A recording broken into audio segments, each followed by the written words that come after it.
Dan, before we get into the draft, because that's what I mainly want to talk about, you were one of the first people that I feel like when the Steelers acquired Russell Wilson, it was kind of vocal about like he's not as bad of a player as what people are making seem.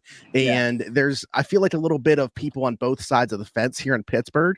So I just kind of wanted to get your thought on that. Like, what do you think Pittsburgh is getting in Russell Wilson at this point in his career?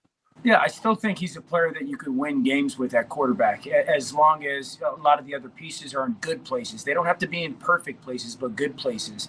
I don't think that Russell is the Russell that was trending towards a Hall of Famer in Seattle. You know, he's definitely has fallen off in some ways, a little bit of the movement and the mobility. But he was a much improved player last year in 23 than he was in 22. And I think, and I've said this, I don't think the Broncos were like adamant about getting rid of Russell Wilson, the person on the field or the player on the field. I do think that there was a little bit of the off the field and relationship stuff.